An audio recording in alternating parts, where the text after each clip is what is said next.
How would your life be different if, when somebody rebuked you, rather than just doing whatever they want or walking away and doing whatever you want, you actually understood what their issues were and you were able to incorporate what they want and what you want and do it with their blessing? My name is Wyne. I'm one of the rabbis at Inspiring Jews. Welcome to the Life is Great podcast.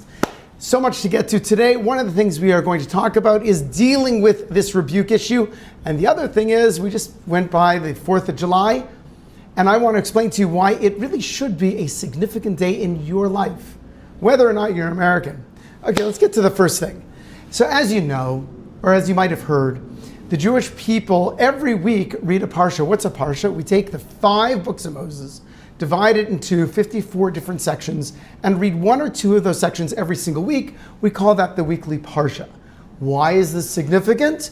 Because the Jewish people all around the land, rabbis and others, are talking about the themes of the parsha. And if you know what the parsha is, you will be connected with the greater Jewish community. So this week's parsha is called Matos Maseh, and one of the events is an event about rebuke. Basically what happens is the Jewish people are about to go in the land of Israel after close to 40 years of traveling the desert. And there's 2 tribes, Reuben and Gad. And they go up to Moses, one sentence, and they turn to Moses. And they say, if we have found favor in your eyes, then let the land be given to your servants as a heritage, and don't bring us across the Jordan. In other words, they're saying, hey Moses, let everyone else take their portion of the land of Israel. We don't want to go. What's Moses' response? A 9-sentence ball-out diatribe yelling at the Jewish people. Now, this is like nothing that's ever happened, okay? Here the Jews are saying, yeah, I know we've been traveling for so long, ready to go in the land of Israel. We don't want to go. And then Moses lets them have it. What do Reuben and Gad do? They turn around and they come to an accommodation. They figure it out. It's an amazing thing. Now, if we were to learn how to do this, I want you to know your marriage would be better, your parenting would be better, your life at work would be better. Everything would be better if we would learn the secret that Reuben and Gad understand with Moses. Now, understand first of all what they're asking. They're asking something huge. In Moses' rebuke, he turns to them and he explains. He says, "You don't want to go to the land of Israel? Why do you dissuade the heart of the children of Israel from crossing the land that God has given them? This is what your fathers did when I sent them," right? And they went up to the valley of Eshcol and they dissuaded the heart of the children of Israel not to come to the land. And then the wrath of God came against them. I mean, this was really tough. He really gave it to them. And he swore, saying, if these men who came up from Egypt from the age of 20 years and above, they will see the ground that I swore to Abraham, Isaac, and Jacob. They have not followed me fully, right, except for Caleb and Yoshua. The wrath of God burned against them, and he made them all wander in the wilderness. I mean, this is really tough. What do the tribes do? They listened. They listened carefully. It wasn't an issue of God needed the Jews to go in the land of Israel. They said, why do you dissuade the hearts of the other Jews? What God was concerned about was pulling out the air, letting the air out of people's balloon.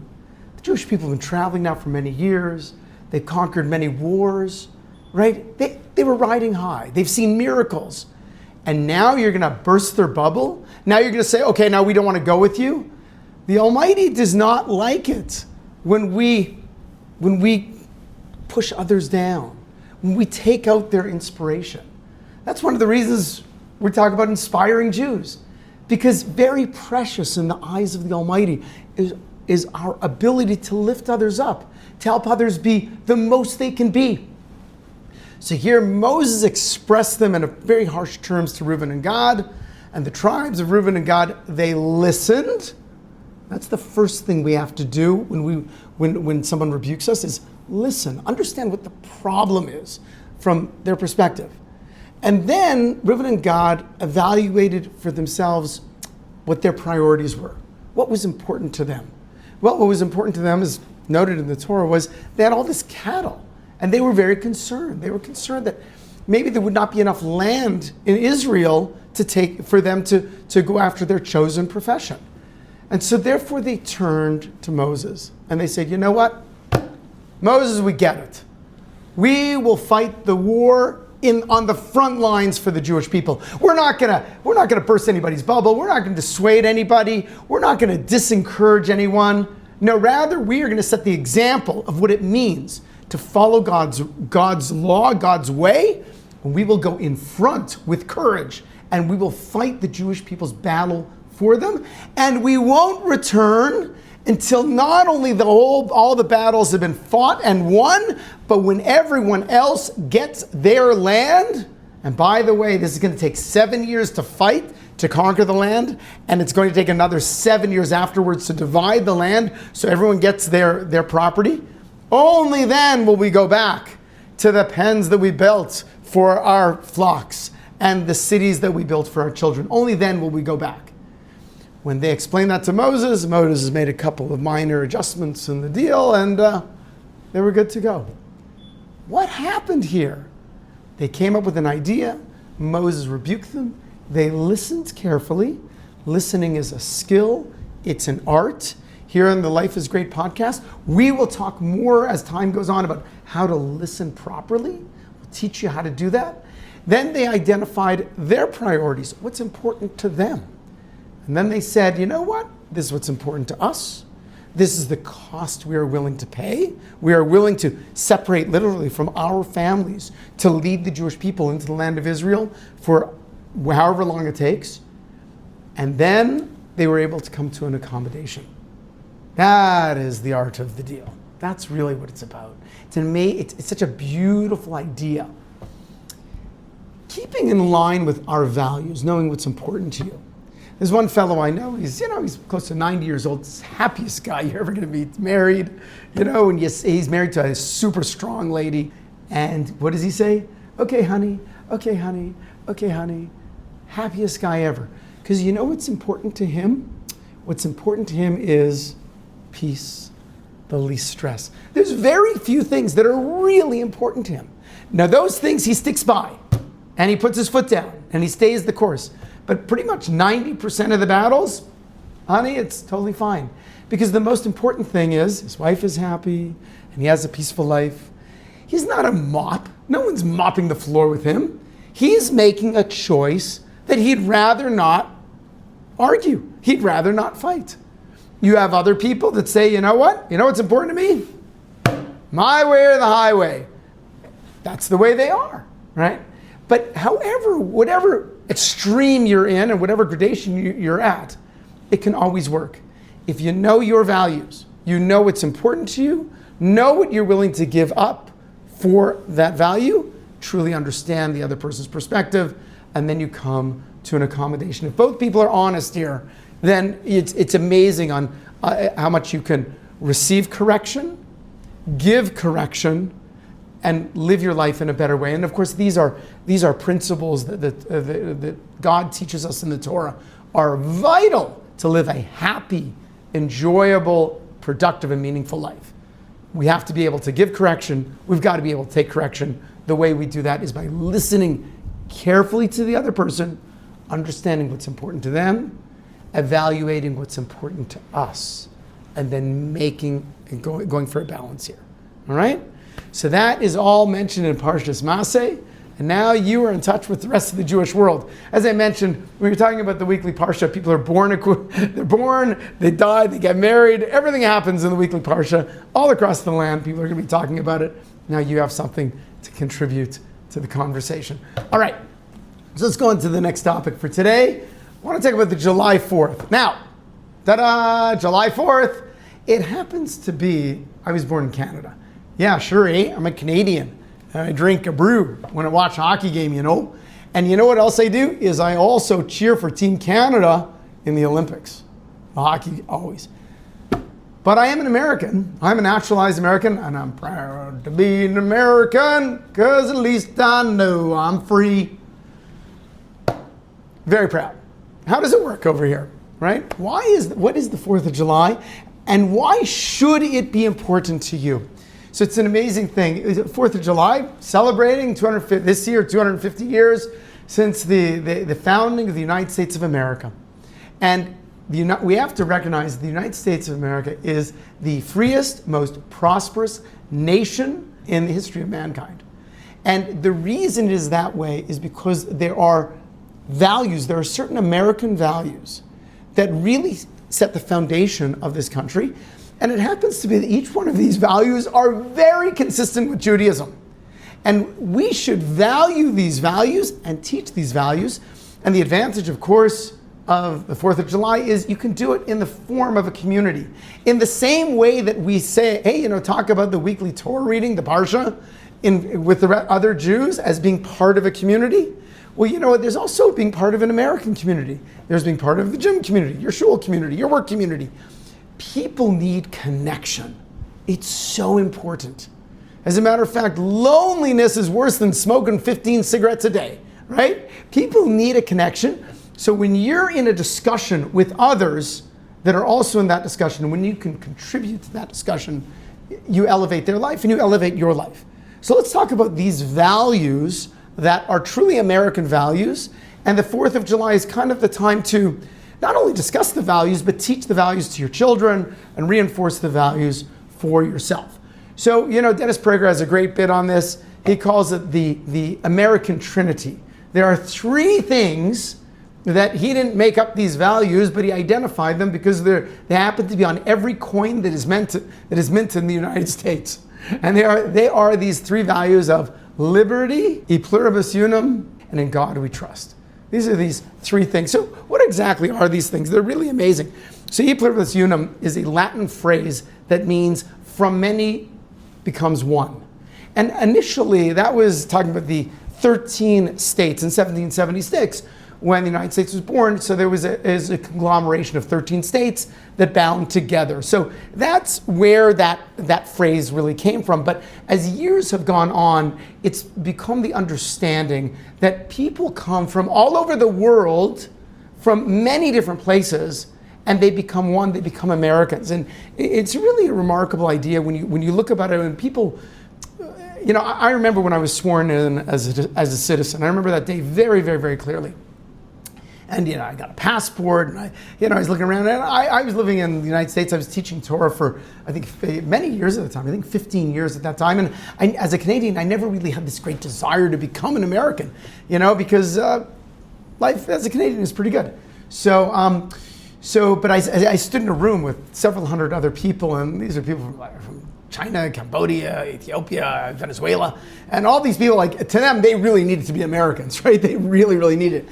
And you take the Pledge of Allegiance, and it was a very moving idea. But one thing that was very interesting is, at the end of that experience, that day, we were all Americans. We're all bound in a certain way. And it wasn't race or creed or religion that bound us, but rather, or even language.